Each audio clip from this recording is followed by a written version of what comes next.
Nobody expected Caitlin Clark to look this comfortable. Not this quickly. Think about the setup for a second.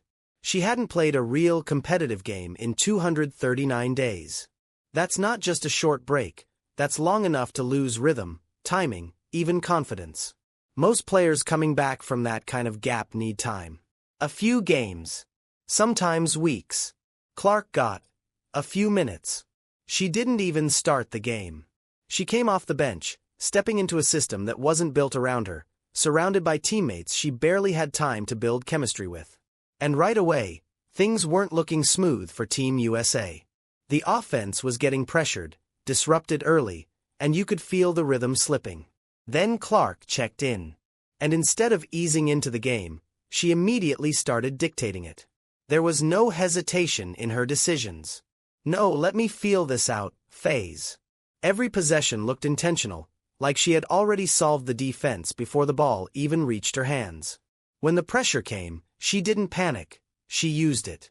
She sped the game up, stretched the floor, and started finding passing lanes that didn't even look open to anyone else watching. Within minutes, the entire pace of the game changed. And the numbers that followed almost don't make sense when you remember the context. 17 points, 12 assists, 0 turnovers. Not in a full game. In just 19 minutes. That stat line alone would have been impressive for a seasoned veteran having a great night. For a debut. After 8 months off. Coming off the bench? That's where it starts to feel unreal. But what really stood out wasn't just the numbers, it was how easy she made it look. There was no visible strain, no forced plays, no moments where she looked overwhelmed. If anything, she looked like the calmest player on the court. After the game, she didn't talk about nerves or pressure. She said she was just excited. And that might be the most telling part of all. Because while everyone else was treating this like a big moment, she was already playing like she belonged there. And that was only the first game. What happened after that first game is where things stop feeling impressive and start feeling almost unrealistic. Because most players, after a breakout debut like that, slow down a little. Defenses adjust. Coaches prepare. The element of surprise disappears. But for Caitlin Clark, it didn't matter. Game after game, she kept doing the same thing.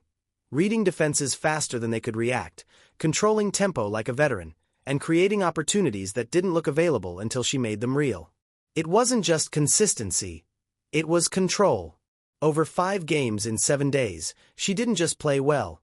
She dominated the entire flow of the tournament. By the end of that stretch, she had broken 14 records. Not hype-driven stats. Not cherry-picked numbers. Real, measurable records that had stood for years across international competition. And somehow, she stacked them all in less than a week. She led the entire tournament in assists, not just on her team, but across every roster. Her decision-making became the engine of the offense, and you could see it in how everyone else started playing. Teammates were getting easier looks, the pace felt sharper, and the offense just worked. And then there's the plus-minus. Across the entire tournament, Clark posted the highest mark of any player in the field. Not just Team USA. Everyone. Which basically means when she was on the court, her team wasn't just winning. They were overwhelming teams. What makes that even more absurd is how efficiently she did it. She wasn't playing heavy 35-minute workloads. She was making this impact in short, controlled bursts, maximizing every second she had. At one point, even the coaching staff had to acknowledge what everyone was already seeing. The decision not to start her earlier? Publicly called a mistake. That kind of admission is rare. Coaches don't usually walk back decisions like that in real time. But this wasn't a normal situation. By the end of the tournament, there wasn't really a debate left. She was named MVP, the youngest player to ever receive it in that event's history. And somehow, she did it while spending a large part of the tournament coming off the bench early on. Just let that sit for a second. Most valuable player, without even being fully unleashed from the start. And if you're starting to feel like this is bigger than just basketball, you're not wrong.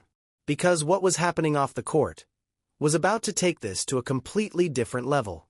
By the time the tournament ended, it was already clear that Caitlin Clark wasn't just dominating games. She was shifting something bigger. Because while the stats were going crazy on the court, the real explosion was happening off it. At 24 years old, Clark has already stepped into a category that most athletes spend an entire career chasing, and many never reach.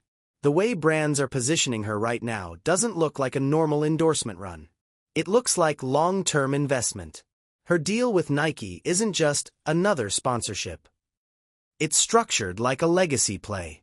Signature shoe, revenue sharing, full backing behind her name. That kind of setup is usually reserved for athletes who've already proven themselves over a decade, not someone just getting started at the pro level. And then there's Wilson. They hadn't built a signature line around a basketball player in years, decades, even, until Clark. That decision alone tells you how they're viewing her future. Not as a moment, but as a brand that's going to last. Now layer in State Farm, Gatorade, and even Prada. That mix is important. Because it means she's not just crossing over into mainstream recognition, she's moving into completely different industries at the same time. Sports, corporate branding, and luxury fashion rarely overlap this early for any athlete, especially in women's basketball. And the numbers behind it make the story even clearer. In her rookie year alone, she pulled in over $8 million in endorsements. Meanwhile, her actual salary sat around $70,000. That gap isn't normal. That's what happens when someone becomes bigger than the league they're playing in. And you can see the effect spreading outward. Attendance goes up. TV ratings spike. Networks start paying more attention. Sponsors follow the attention. Everything starts moving around one player. At that point, it's no longer just about performance. It's about influence. And if you've been following this story so far, you can probably already see where this is going. Because while Clark was building momentum in every direction, there was another narrative starting to form at the exact same time, one that didn't look nearly as smooth. And once the comparisons started, they became impossible to ignore. At this point, the difference wasn't just showing up in games or even in business. It started showing up in behavior. And that's where things got even more complicated for Angel Reese. Because instead of letting her performance speak and letting the noise settle on its own, she kept stepping back into the spotlight. But not in a way that helped her. It wasn't one big moment. It was a pattern. Little posts here and there. Subtle comments that didn't name anyone directly, but didn't need to. The kind of messages where people immediately knew what, and who, it was about. And almost every time, the timing lined up with something happening around Caitlin Clark. A big game. A milestone. A headline. And then, shortly after, another post appears, shifting the conversation just enough to pull attention sideways. Now, from the outside, that might not seem like a huge deal. Athletes react all the time. Social media is part of the game now. But from a brand perspective, it's different. Because companies don't just look at numbers anymore. They watch behavior closely. They track patterns. They ask one simple question over and over. Is this someone we can confidently build around? And consistency matters more than anything there. When the messaging feels controlled, focused, and aligned with performance, brands lean in. They invest more. They push harder. But when things start to feel unpredictable, when attention starts coming from tension instead of achievement, that's when hesitation creeps in. And hesitation is expensive. Because it slows everything down. Campaigns, promotions, long-term planning. So while Reese was still getting attention, it wasn't the same kind of attention Clark was getting. One was pulling people in because of what she was doing. The other was pulling people in because of what she was saying. And those two things don't carry the same weight. Over time, that difference builds. Quietly at first, then all at once. And eventually, it leads to a moment where everything collides. Where timing, perception, and reality all meet at the same point. And when that moment came, it didn't land the way she probably expected. And then came the moment that made everything click for people watching this unfold. It happened at the worst possible time. While Caitlin Clark was in the middle of one of the most dominant stretches anyone had seen, breaking records, winning MVP, and basically owning the conversation across the entire sport, Angel Reese stepped in with a message that felt completely out of place. Instead of letting that moment belong to what was happening on the court, she reportedly suggested that she deserved recognition too. Not tied to a specific game. Not backed by a standout performance that week. Just the idea that she should be included in the conversation. And that's where everything shifted. Because timing is everything in moments like this. If that statement came during her own breakout stretch, it might have landed differently. If it was tied to a dominant performance, people might have debated it, maybe even supported it. But this came right when the spotlight was clearly focused somewhere else. And instead of expanding the conversation, it felt like it was trying to redirect it. That's what people reacted to.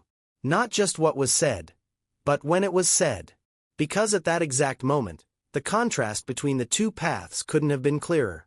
On one side, you had a player letting her performance speak so loudly that it was reshaping the entire narrative of the sport. Records falling, teams adjusting, brands investing, everything moving in sync.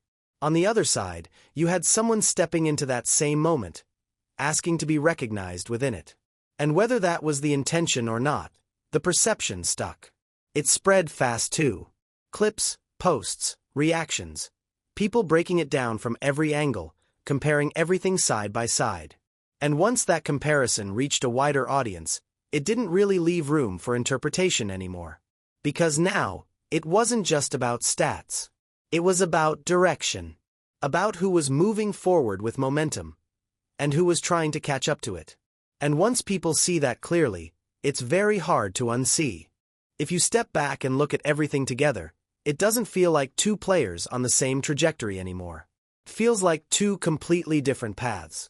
Caitlin Clark is building something that keeps expanding every time you look at it.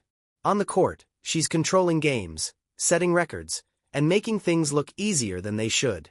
Off the court, her presence is pulling attention from everywhere. Fans, brands, networks, all moving in the same direction. Nothing about it feels forced. It's just happening. And that's usually the clearest sign that something real is taking shape. On the other side, Angel Reese is still very much in the spotlight, but the energy around it feels different. The conversation isn't centered on momentum or growth in the same way. It's shifting, reacting, trying to find its footing while everything else keeps moving forward. And that gap, it's not small anymore. It's showing up in performance, in business, in perception, and in moments where timing makes everything impossible to ignore.